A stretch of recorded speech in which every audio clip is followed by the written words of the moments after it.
Hello, welcome back to Kim Reads as we continue with The Secret of Shadow Ranch. Chapter 10, The Hidden Entrance. I just can't believe it, Nancy exclaimed. No one could have come out. I could see the doctor all the while I was running towards it. And Ed Raleigh looked at Nancy. I'm sure you didn't imagine seeing the light. This worries me. Nancy told him of the similar experience she had the day before. Perhaps there's a secret exit, she suggested. Upon using her flashlight, Nancy examined the walls of the spring house, but found they were solid adobe. It occurred to her there might be a wooden trapdoor and a passageway under the earthen floor. She looked for any signs of seams in the earth. There were none. Nancy gave a baffled sigh and glanced at the stone vat. No one's used bothering with that, said Mr. Raleigh. It's too small to hide in and too heavy to be moved in a hurry. Whoever escaped from here does it in a twinkling. As Nancy and the rancher left the spring house, she gazed uneasily through the window. The last time I saw the light, the phantom horse appeared out there, she remarked. I'll alert my men to watch for more sabotage, Uncle Ed said quickly, and I'll take one off patrol duty to stand guard here at the spring house all night. He hurried away. Nancy stood watching the dark meadow, puzzling over the problem of the disappearing light. The phantom horse did not appear, and finally she returned to the house. Nancy went into the living room, lighted a lamp, and sat down alone to think over the mystery. How could someone disappear from the spring door without using the exit? Suddenly she remembered that a prowler had done the same thing from the cellar of the house. Nancy jumped up excitedly. Of course, that's the answer, she told herself. The spring house is next to the kitchen, and the cellar is under it. There must be a hidden passage from one to the other. She hastened out of the house and around the corner, but stopped short. A shadowy figure was lounging outside the spring house. It was Dave on guard. Nancy decided against examining the spring house again that night. On the way back, she glanced into the kitchen. Mrs. Thurman was seated at the big table reading a magazine. Next to her was Bud Moore. He saw Nancy at the door. Howdy, he said. Mr. Raleigh changed me into a house guard tonight so you gals can sleep easy. That's great, thanks. Nancy smiled, but inwardly she was disappointed. Now I can't investigate the cellar either, she thought, with Bud around. Nancy awoke at dawn.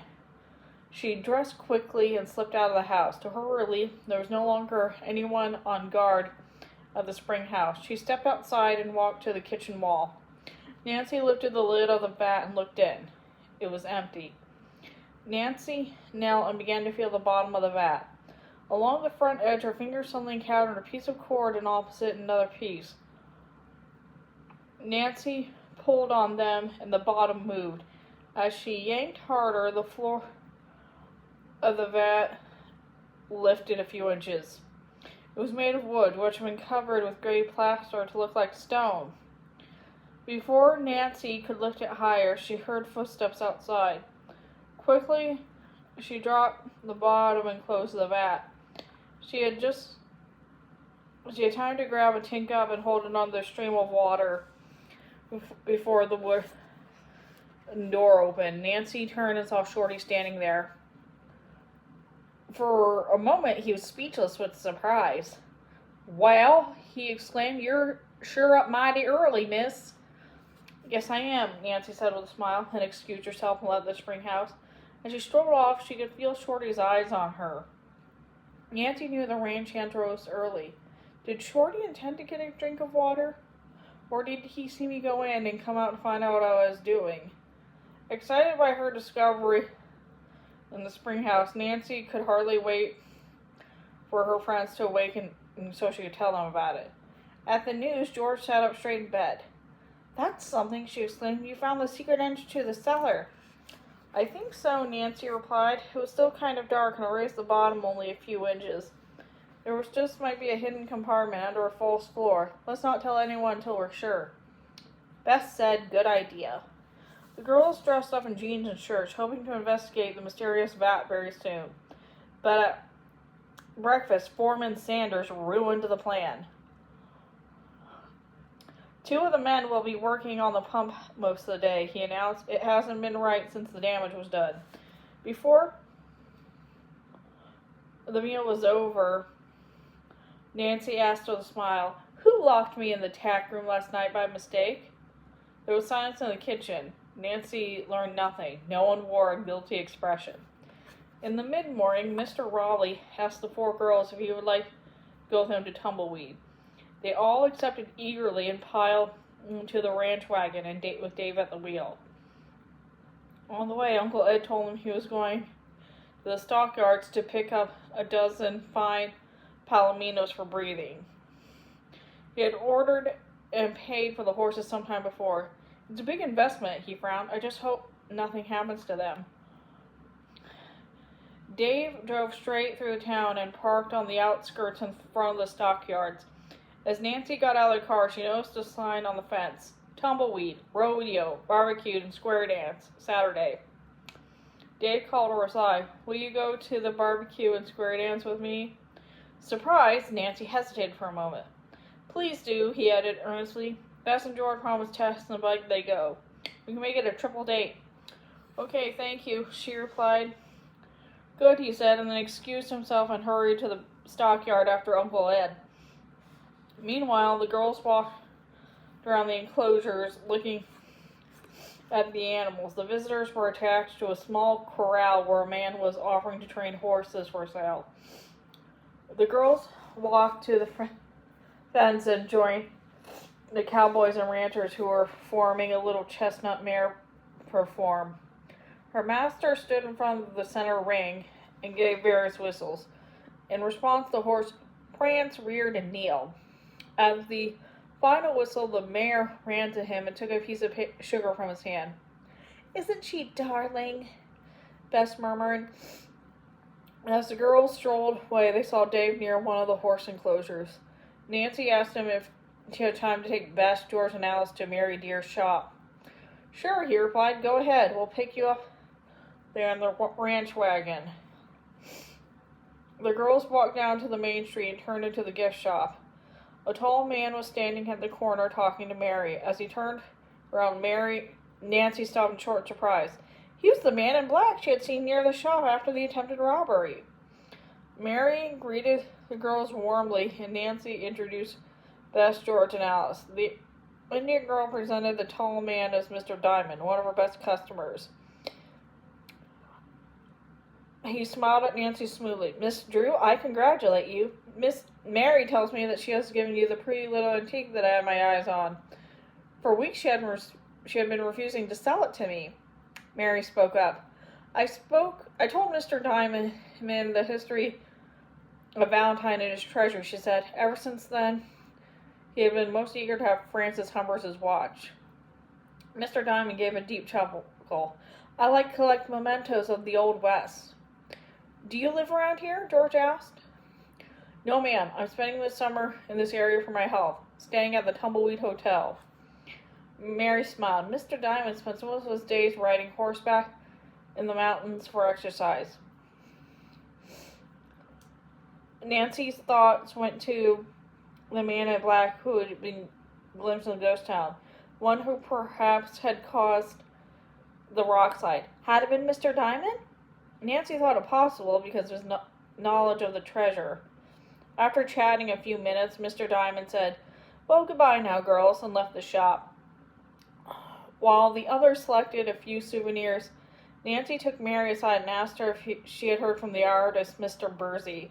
When Mary said no, Nancy added, "If you do, please phone me right away."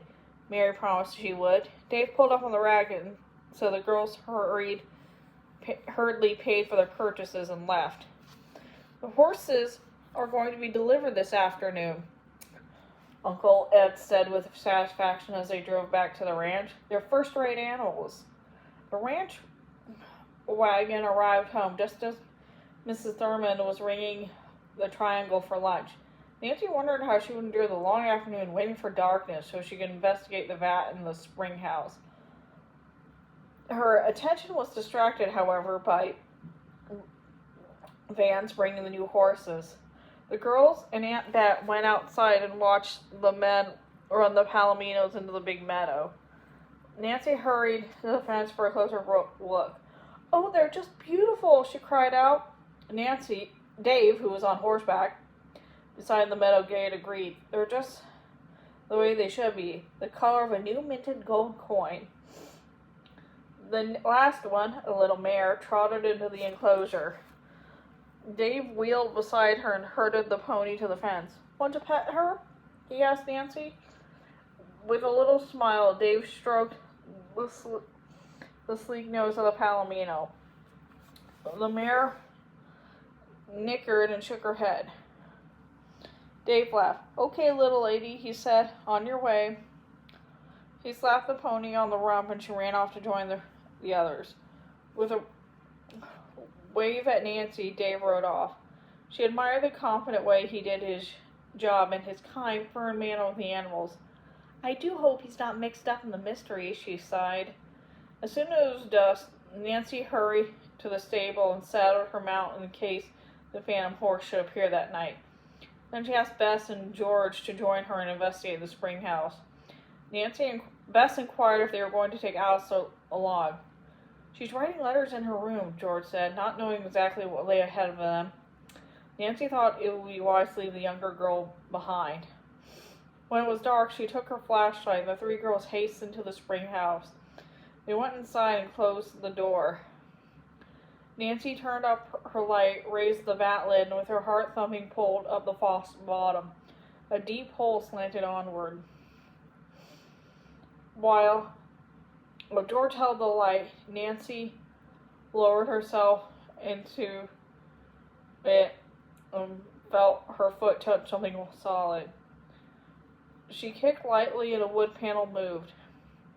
In a few moments she stopped on the earthen floor. She was in the cellar. Through the hole came Bess. She landed with a thud. From above came the noise of the vat lid closing. A moment later, George appeared in the cellar with her flashlight turned off. For a moment, they stood listening. A shiver ran up Nancy's spine. She thought she could hear someone breathing in the darkness. Quietly, Nancy took the flashlight from George and turned it on.